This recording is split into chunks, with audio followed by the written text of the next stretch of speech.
Okay, we are back. It is Sith Council. It's a Saturday Sith Council. We didn't do one yesterday. We were going to, but then we said, you know what? Let's wait and see what happens in the lead up to Saturday because we have a big Mandalorian panel coming out. So we went and saw the Mandalorian, and I'm going to be posting a lot of videos in case you didn't see the panel or they didn't put it up there. I have little clips and segments that'll be coming out throughout the day of that panel in general. But we wanted to get the Sith Council panel. I got Steph Sabra over here. I got Darth Sabra. I got Darth Kalinowski, recently coming off of a trip into a bush. All right. So we're having a good time so far. We'll start with the celebration in general. Steph, what are your overall thoughts of Star Wars Celebration? It's epic. It's so cool to be in the same room as everyone who's obsessed with Star Wars, and the cosplay is insane. The reception from the fans, like every panel, people lose their mind, and it's amazing. And then today just feels like the best day so far. Today was a great way so far. So just for people who are just, as we go into it, Thursday we went to our panel.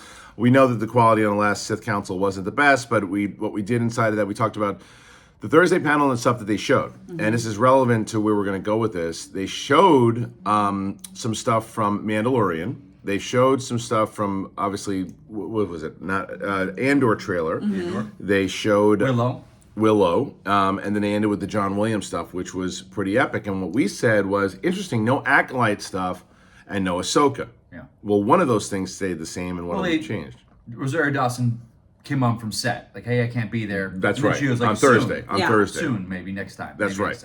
So that all changed on Saturday, but before we get to Saturday. And then Friday was it was a slower news day, but still a lot of great stuff. They did the Clone Wars, or excuse me, Attack of the Clones 20-year panel. We didn't get to go to that, but we heard great things about it. Steph and I went and saw the ILM panel, and there's a documentary that Lawrence Kasdan is directing, a little mini-series that he's doing. I think it's on Disney Plus, obviously, and it's about like the start of ILM. So they had a full interview with everybody that was there. And Steph, tell them who your favorite was. Oh my God. I'm now slipping on his Phil Tippett. Phil Tippett. This guy is such a legend, and we got to see him today in the lobby.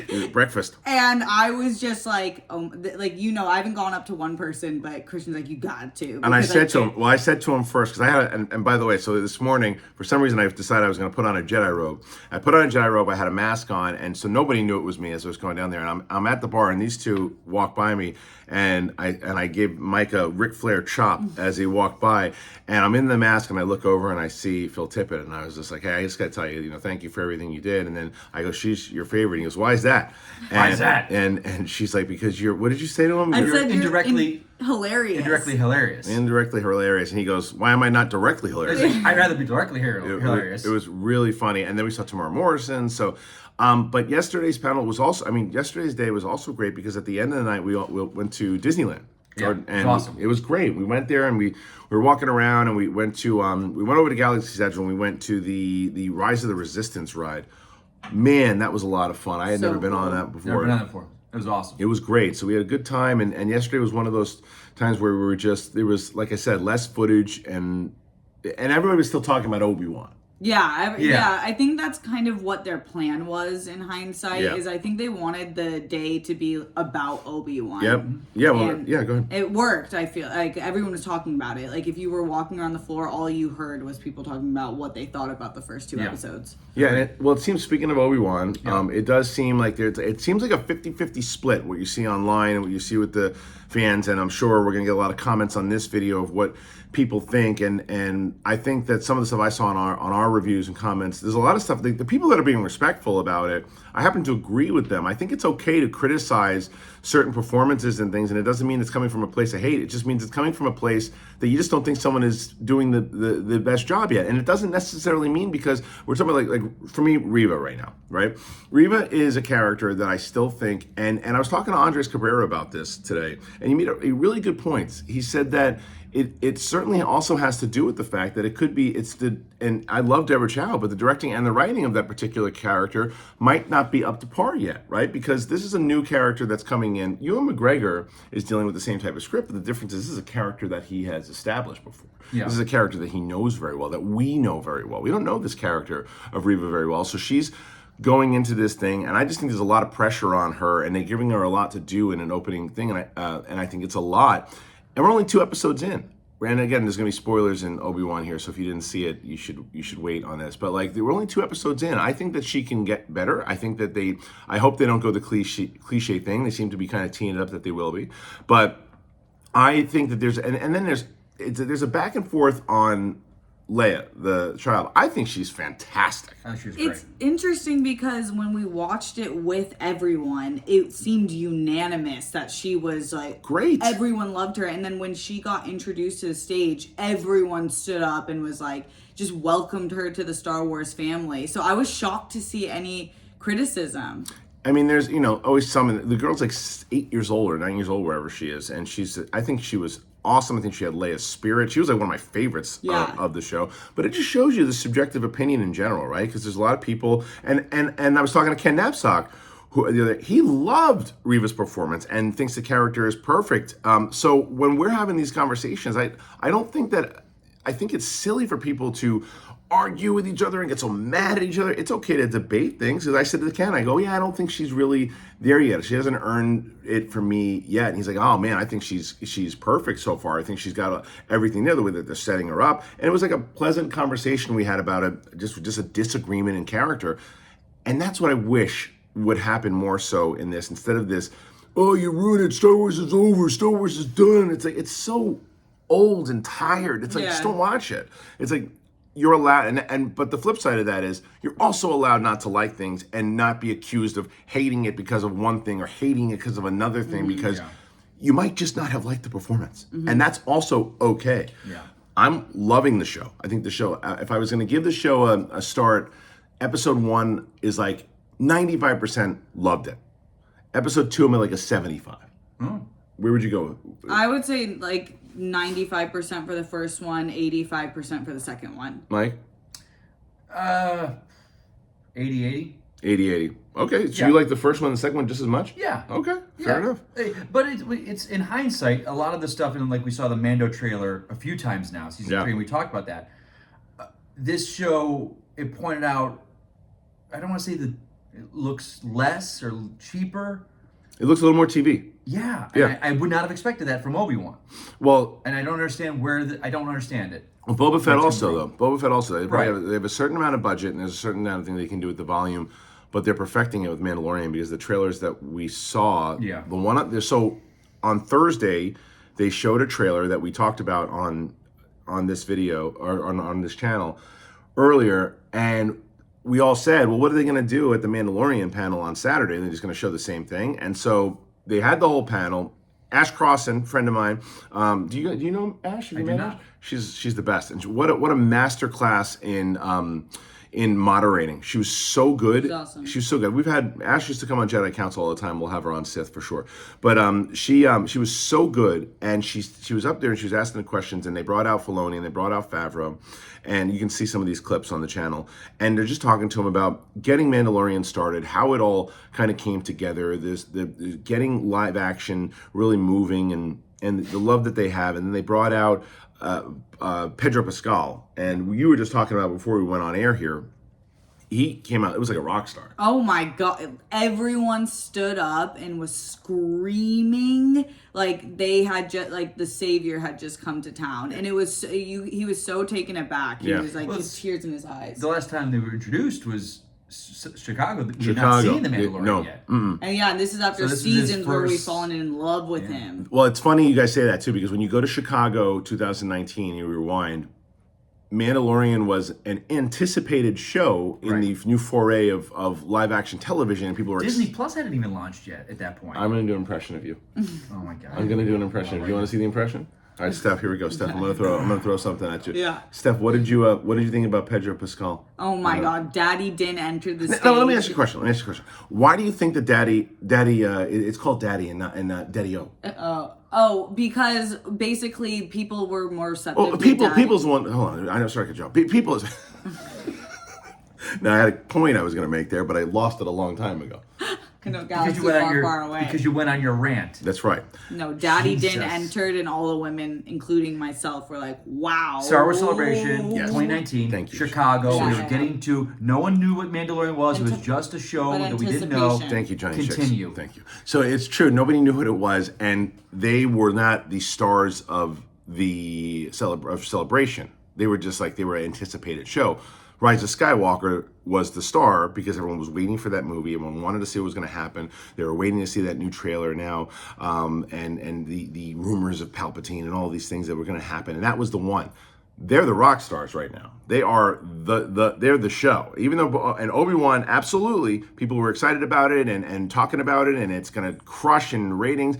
But Mandalorian set us into this motion now of live action television to show what it really could do, and you could feel it there, Mike. Yeah. And you could feel the energy when Pedro Pascal came out. And then what he did I thought was cool. He brought out and gave credit to the other two actors. Yeah. Can I talk now? Yeah, please go ahead. I thought that was awesome. So they brought out, and he said it takes 3 of us to make the Mando character. And they brought out Lateef Crowder and John Williams' grandson. Is that his name? Not John No, Williams, no. John Wayne. That's what he's a cowboy. That's right.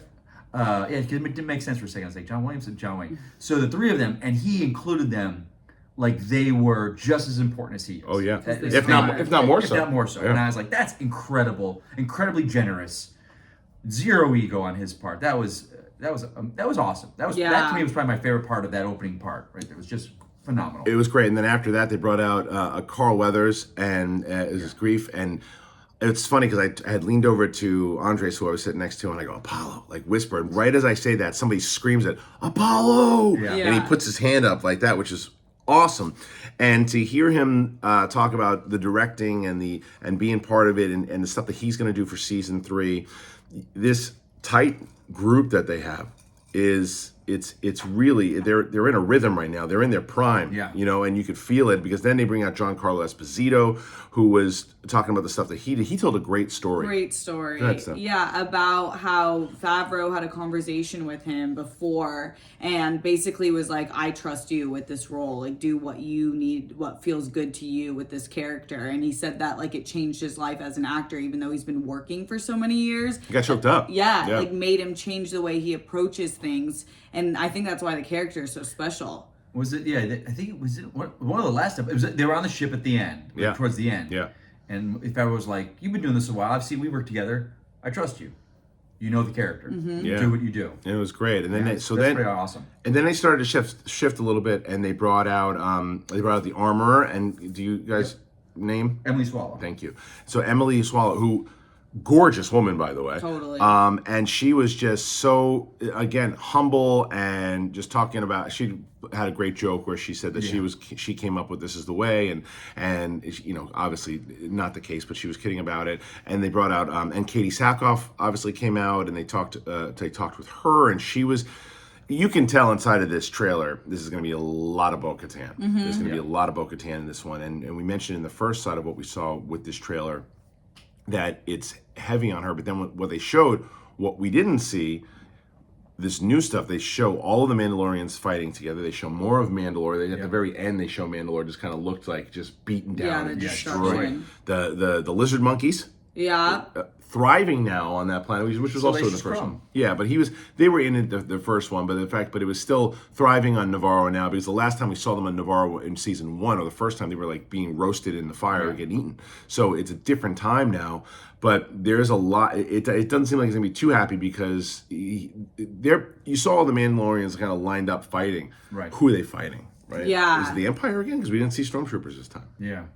What did you guys think about the extended stuff? And the Babu Freaks? Oh my god, the Babu Freaks came up and everyone's like, hey! Hey! But I love that because it indicates that they're picking up what people loved about the sequel trilogy and making it work, because there was great things about the sequel trilogy. I love them, and like Babu was the one in the Rise of Skywalker where everyone, even people who were like, I didn't like Rise of Skywalker, were like, but Babu Frick, you got a kick he out can of get, him. he's just a great character. And then in the first one, Bo-Katan said, you thought your dad was the only Mandalorian, right? Yes. Okay, so I didn't remember if that was in the first one. And that cut the end of the first one. That's where it cut. That's how it ended. And so, but go ahead, Mike. Yeah, and then in this new one, it seemed that then they added on an action montage. It was just all action after that. And like tons of it. The Death Watch troopers, and what's Bo-Katan's group is the Owl Brigade or the Owl? The Night Watch? Is that what they? That's what they used to be, but not anymore. I thought there's something called Owl now that I was looking up. I'm not sure. Yeah, I'm not sure. And they show a bunch of those together, and then that one drop ship with all of them dropping out of it. the Mando stuff, the Mandalorians fighting looked awesome. Yeah. The Death Watch stuff. Mandalorian's fighting looked really, really good, and I think that it's just there's just so much that they showed that I thought was, I don't know, I wasn't expecting them to show that. I was like, okay, well I guess that's what they're going to show, and that's the big news, and it wasn't the big news. No. Obviously, it was because there are 2 seats empty. Yep, and so what they wind up doing is they bring in Rosario Dawson this time, who was not available. She's in, as Mike mentioned earlier, they showed that little video. But now she shows up, and you're like, okay, they start talking about Ahsoka. And the second they bring her out, you're like, well, they're not going to just bring her out and not show photos or something. Yeah. And boy, did they ever. They basically showed Rebels Season 5, the trailer. Steph, you're a Rebels junkie. What'd you think? I was. They've only been shooting for 3 weeks. So the fact that they got any footage together is pretty incredible. And the footage we saw, though it was small, it looked fantastic. Right.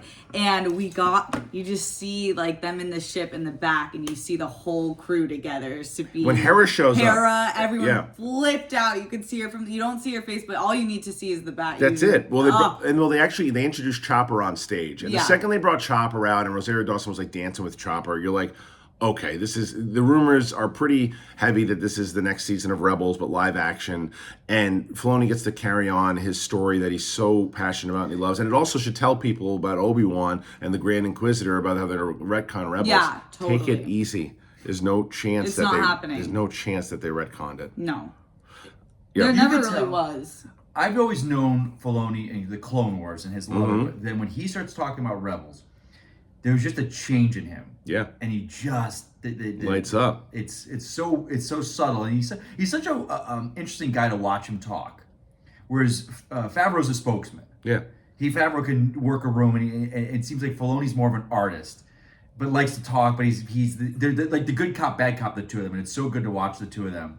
But he's just like, this is my baby. And to see it on screen, it's awesome. Yeah, and he throws in those subtle little things like that. Yeah, because he can, like you said, Favreau can command a room if he needs. Like Favreau, if you wanted, could host that whole thing, right? Yeah. Like where Filoni can talk, he's a great talker, and he'll really get into the backstory of Star Wars and all that. But yeah, he's always kind of throwing those jokes, and his classic joke is be careful about who's going to spoil what and all that. So. All right, we'll get into a little bit more of it, but I can't show any image of it, but I do want to tell you guys about Athletic Greens, because Athletic Greens, it's been keeping me having my energy since I've been here so far. It is incredible. I love it. You guys will love it if you haven't tried it already if you're brand new to the channel. So Athletic Greens basically is, it's if you take one delicious scoop of Athletic Greens, and you take 75 high-quality vitamins, basically minerals, whole food, superfoods, probiotics, all in one thing. You take it, it's a powder, you put it in I have it in my water bottle, I shake it up. Tastes delicious, and I wanted to see what the hype was all about because my friend Brett Sheridan told me about it. It is incredible. It gives me a lot of energy. It helps my lifestyle, helps my sleep, and you don't think that it would taste good. Did you try it yet? Yeah, it's really good. It's really good. I was shocked because it's like this green color. So even though that's my favorite color. But when you're drinking, you're like, is this gonna taste like celery water? But no, I think it's like a fruity taste. Yeah, it is. And so it doesn't matter whether you're vegan, dairy-free, gluten-free. It contains less than 1 gram of sugar. There's no GMOs. There's no nasty chemicals. None of that stuff. And it supports mental clarity and alertness. I can tell you that after I've been on it for a little bit, I definitely feel that way. When you do this, you're investing in an all-in-one nutritional insurance. So get yourself some Athletic Greens. It has over 7,000 5-star reviews. It's recommended by professional athletes. It's trusted by leading health experts. And if you go right now, it is time to reclaim your health and arm your immune system with convenient daily nutrition. 1 scoop in a cup of water every day. That's it. No need for a million different pills and supplements to look out for your health. So to make it easy, Athletic Greens is going to give you a free 1-year supply of immune-supporting vitamin D and 5 free travel packs with your first purchase. And all you have to do is go to athleticgreens.com/bigthing, athleticgreens.com/bigthing to take ownership over your health and pick up the ultimate daily nutritional insurance. Now do that because not only do you help yourself, you help out this show, and then you can give your testimonies and let us know exactly what you think.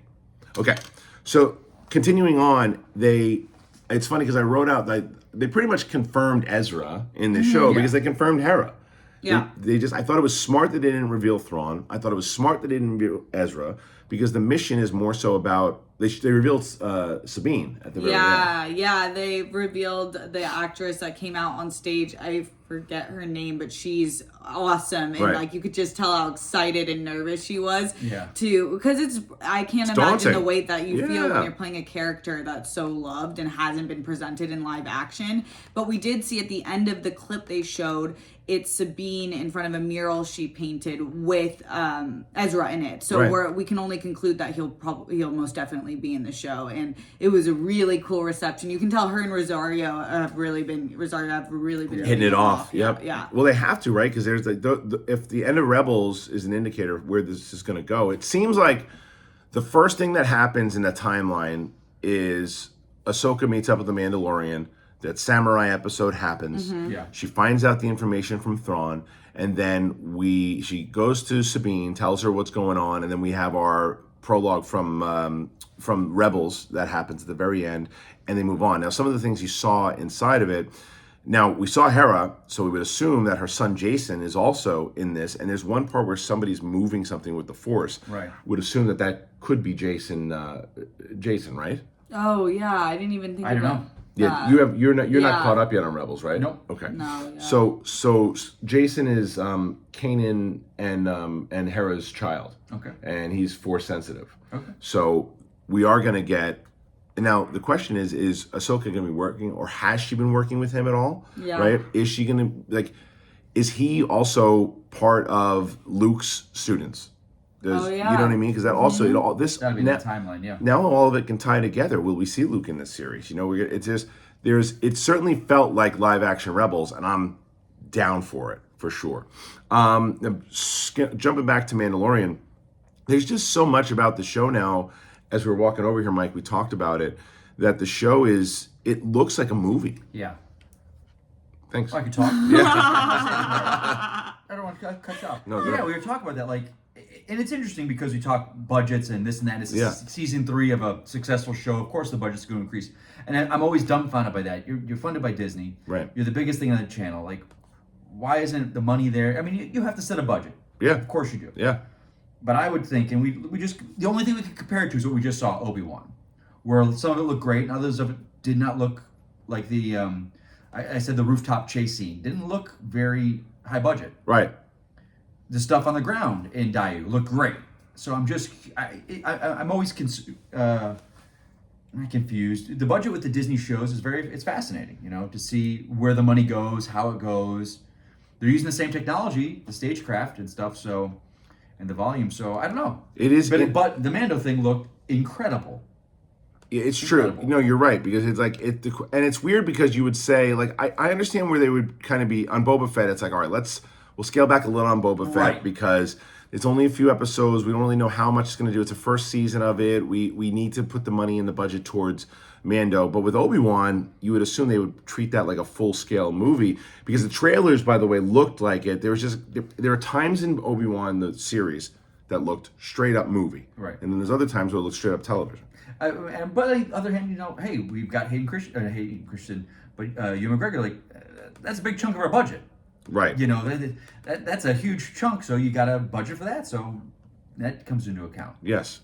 Steph, what do you think it is with the TV versus movie feel? This is something that I don't pick up on at all. Like when people were talking about the difference between, I guess I could see the difference between Robert Rodriguez's episode. I couldn't find a single criticism with it. It was one of our favorite episodes. I thought in The Mandalorian, the penultimate episode in season 2.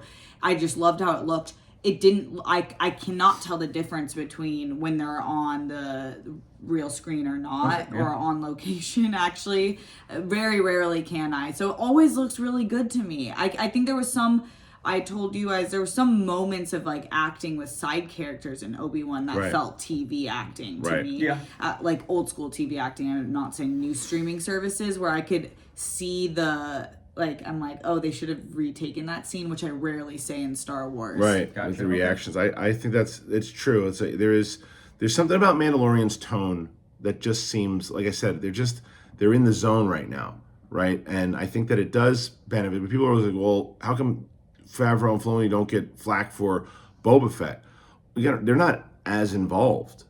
like they were involved. Yeah. But they're not as involved because as it works is that each person has their projects that they're really zoned in on. And by the way, we didn't mention Rick Famuyiwa, who also came out with Katie, and he's now an executive producer on Mandalorian. So that was exciting. Yes, and with his vision, because he's a phenomenal director. So with his vision, as he also is collaborating with them, it adds to it. So I don't know how much Filoni was on set for Obi-Wan, or how much he was on set for Boba Fett at all. And the same goes for Favreau, like how much they were actually on set. Of course they're looking at dailies, and of course they're looking at these things, but it's a different kind of involvement. That's the whole point of all of this. So that's what you have to look at. It still falls under them, because but at the end of Obi-Wan, when you look at it, it says special thanks to Dave Filoni. Right. For Boba Fett, the main person who was in charge of that was Robert Rodriguez, and the main person who's in charge of Obi-Wan is Deborah Chow. Yes, she is the director of it, and I don't know if she's an executive producer. Where I don't know. And I'm saying this as someone who really enjoys A, Deborah Chow, and B, really enjoying Obi-Wan so far. I can't wait. That ending scene, that shot with Anakin. No, I horrifying. love the Obi-Wan scene. It's just like we're getting a lot. It's been so talked about, and people are so excited about it. So I do feel like even me, I'm getting a little nitpicky when I'm thinking about it. But when I was there sitting watching it, I loved it. It is, and I think that's the thing also, is that you still have Star Wars television, right? And I think that people are always going to be looking at, it's like, Ewan McGregor to me is, every time he's on screen, it's just, you can't take your eyes off him, right? And then there's other things. There's going to be these, as you get to 6 episodes of a show, there's going to be little moments, like some people are complaining about the fact that Leia was running away from him and doing this. Do you have a 9 or 10-year-old daughter? I do. They have attitudes, and they do things like, I'm going to leave this house. I'm going to do this. I don't know. It's how children are. Also, we don't trust strange old men. Right. And so that type of stuff didn't bother me at all. I will say some of the stuff that, and again, this is a directing thing and a style thing more so than, even though it happens to be the character of Reva, when she's jumping off the roof and doing all that stuff, like, yes, there's some of it that really worked and looked good, but then a lot of it turned a little more fantastical. And when you start to look at comparing it to what they're doing at Mandalorian, it's like sometimes less is better. I've said it before, and I think some people have said it. Star Wars needs to do away with parkour. Like, they did it in Book of Boba Fett, that one episode with Fennec jumping all over. Yeah. I like that. Reva did a little bit. It's a galaxy far, far away, and it doesn't. Parkour is very this current. Well, it was cool 20 years ago, and it just dates the film. See, I like, saw when less. when he was fighting in the hallway.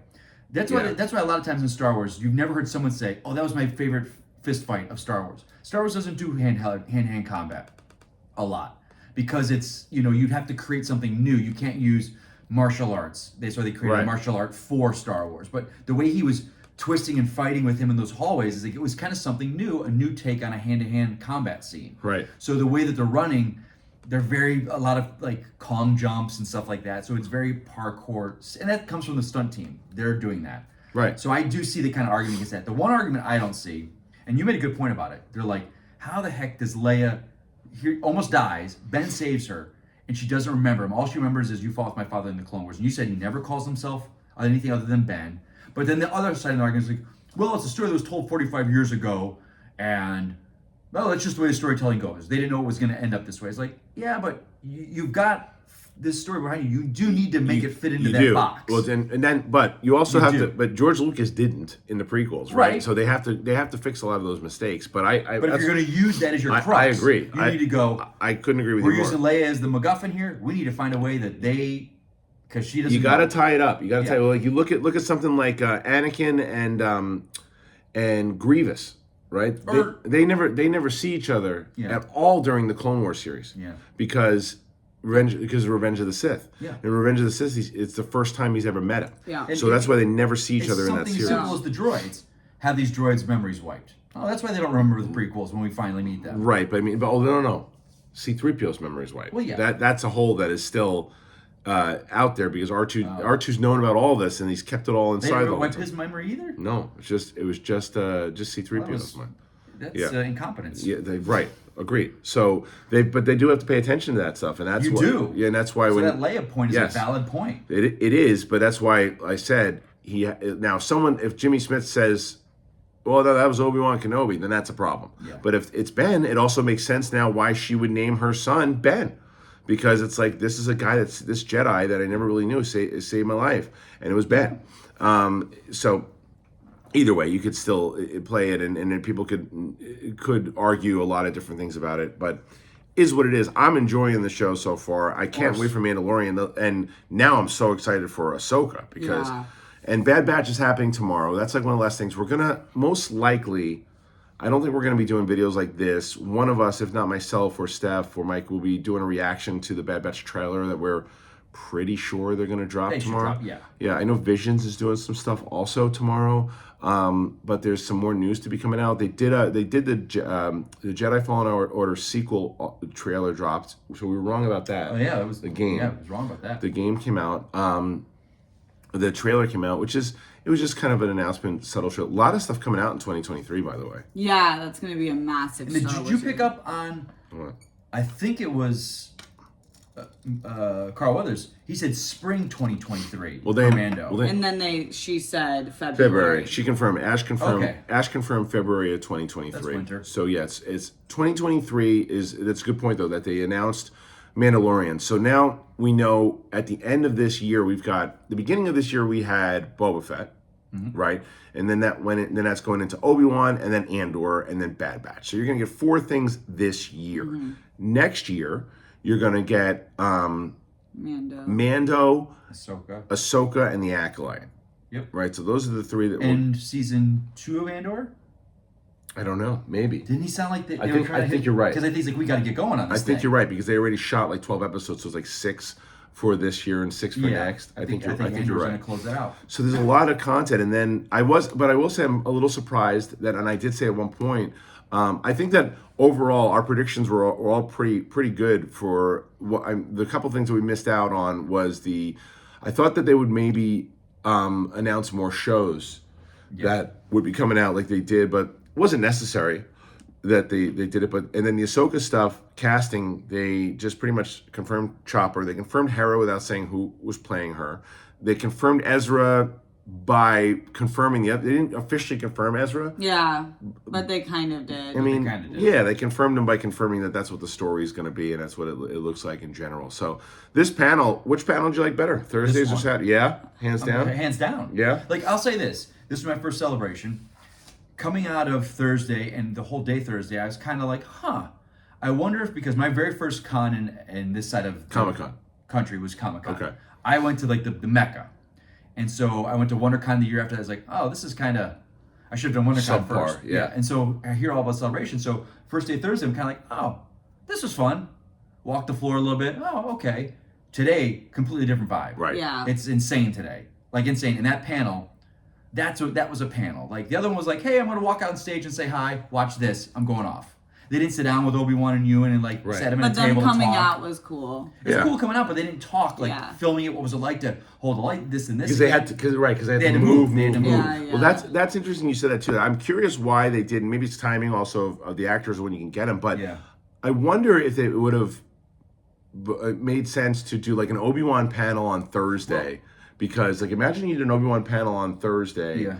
And then said, "Hey, we're doing this thing tonight. We're going to screen it." And then the next panel would be the whatever panel it was, the Andor. You do an Andor panel, and then you could have done you could have turned that thing that they did into like 4 different panels. Yeah. But I'm not complaining. It's been a pretty good celebration thus far. I did see them on the floor at a different stage, sitting down for interviews. You and Hayes. Yeah, so maybe they were like, we got to spread it out, let other people see everything. Yeah. So that's true. Also, I mean, there's tons of stuff. And before I get into some other things too, I also want to tell you guys about StoryBlocks. So StoryBlocks, I've been mentioning recently, a brand new sponsor.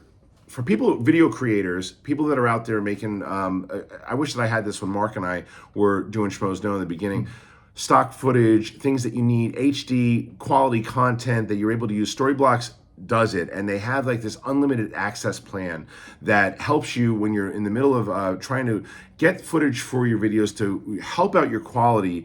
They have so many different memberships that allow you to do that, and you can go through the footage, you can check out what you need, you can improve the quality of your videos. And I know that myself, Steph, for World Girls, or things that she's doing, and it's so helpful for you guys to do. And so what Storyblocks is doing, if you sign up to their unlimited all access plan, you can go to storyblocks.com/bigthing and sign up to their plan, and it helps us out very much so. But work on getting the stuff that you need by going there, and it'll improve your video quality and the content. And when you do, let us know that you're doing it, and let Storyblocks know that you found them from us. So once again, it's storyblocks.com/bigthing.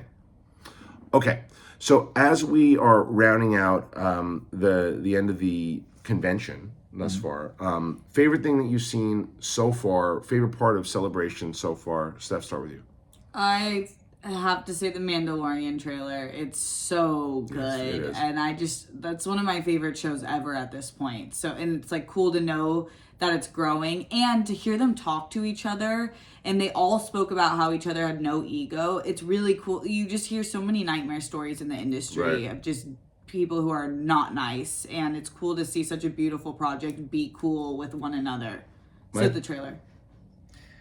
I don't want to copy her, but I kind of have to. Hey, that man. Mando season 3 trailer, and again, Was it the whole panel or just the trailer? I think the panel. Like Pedro Pascal. Like I've sat through so many panels, and so many times you see the actor come off with the talking point that their manager, the team said, make sure you say you've been a fan of this and you want to be this as a kid. Yeah. And you can just tell when it's so staged. So when you have like Katie Sackhoff talking about being a heroine, and her dad brought her up on strong sci-fi, but there were she didn't want to be Ellen Ripley, she wanted to be John McClane. Right.